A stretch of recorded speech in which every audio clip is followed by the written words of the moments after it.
А сега пътешествие без куфар. Поглед към Рила с усмивка и вдъхновение, с респект и трепет за богатствата на Рила, за тайните, за мистичните преживявания, за здравето и живота, който тя дава на своите гости.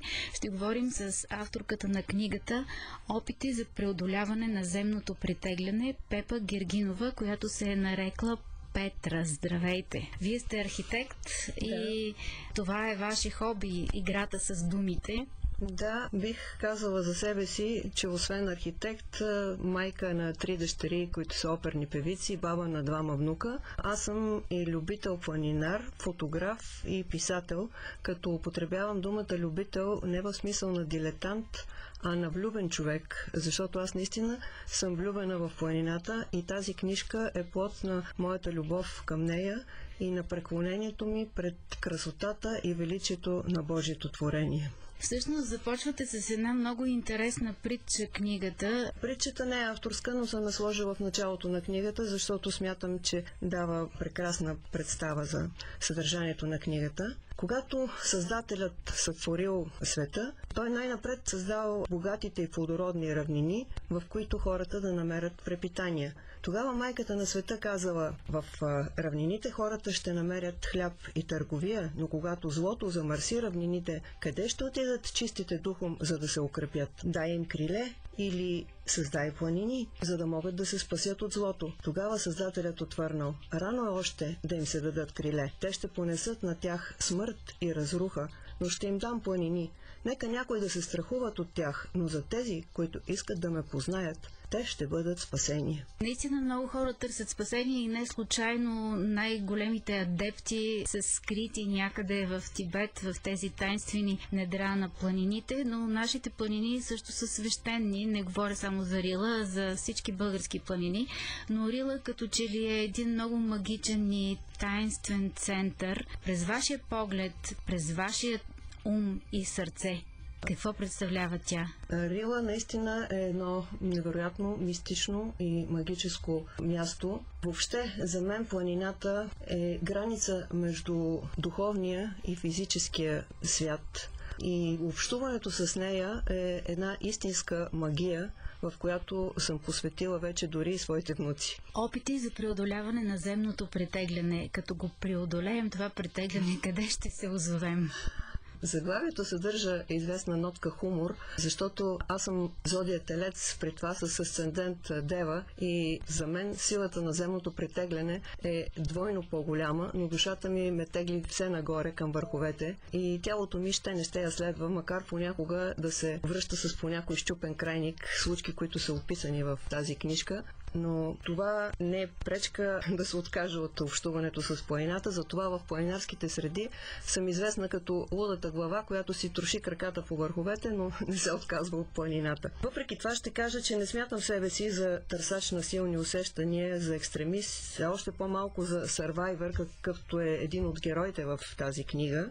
Обаче напълно споделям мисълта на учителя, който казва, че живот без интензивни преживявания е живот на спящи души. И тъй като на мен интензивни преживявания от всякакъв род и вид никога не са ми липсвали, смея да се надявам, че не съм от спящите души.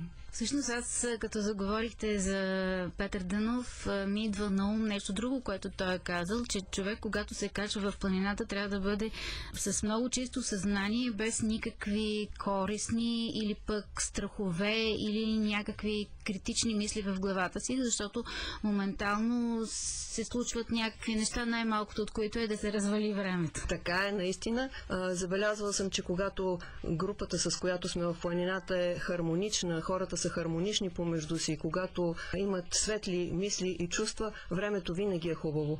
Винаги, когато има някакви недоразумения, някакви противоречия или несъгласия в групата, времето се разваля. Още нещо е казал учителя за планината. Разумната природа е поставила свещените неща по високите непристъпни места, за да могат да се радват на тяхната красота само готовите души, които ще ги оценят. Да, със свещен трепет трябва да се прекрачва в тези таинствени храмове, бих ги нарекла, но какво ще кажете за всичкия този народ, който се катери, пъпли, цапа планината с мисли и с телесна мръсотия? Ето сега отново искат да се строят нови писти, нови сгради, хотели и така нататък. Докъде ще я докараме? За съжаление е точно така. Ние бяхме много против изграждането на този лифт на Рила, макар че сега и за нас той е от голяма полза за изкачването на всички продукти и всички неща там за лагера през месец август, но той даде възможност в планината да се качват и хора, които нямат никакво отношение към нея, които просто не знаят защо са там, защото стана прекалено лесно. Докъде ще я докараме, не знам. Утешавам се с думите на учителя да помним, че всичко, което се случва, е за добро и че Бог еднакво работи и с доброто, и с лошото и в крайна сметка обръща всичко на добро. Описвате случки, преживявания, хора, с които сте се срещали, мистични преживявания. Да. Споделете поне едно от тях. Най-мило ми е едно изпълнение на голямата ми дъщеря на песента на учителя Нева Санзу на Ургините езера. Когато моят приятел Благой, в момента в който тя запя, той ме докосна по ръката и каза: Пепа, виж езерото. Езерото, което до този момент беше набраздено от леки вълнички от вятъра, като че по повърхността му мина една огромна невидима ръка и то стана гладко като огледало. И това продължи до края на песента, след което отново се появиха тези браздички. Наричате себе си Петра като псевдоним. Защо избрахте?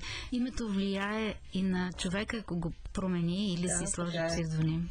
Петра е името, с което е трябвало да дойда в този живот, но майка ми го е променила в последния момент, според мен, защото още не съм била готова.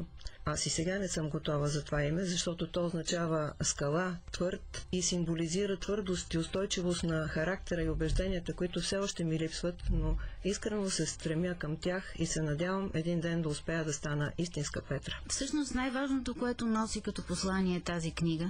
Мога да го синтезирам в една мисъл на Рабиндранат Тагор, който казва, че човек, чието познание за света не го отвежда по-далеч от там, докъдето може да го доведе науката, никога няма да разбере какво вижда в природата онзи, който гледа с очите на духа.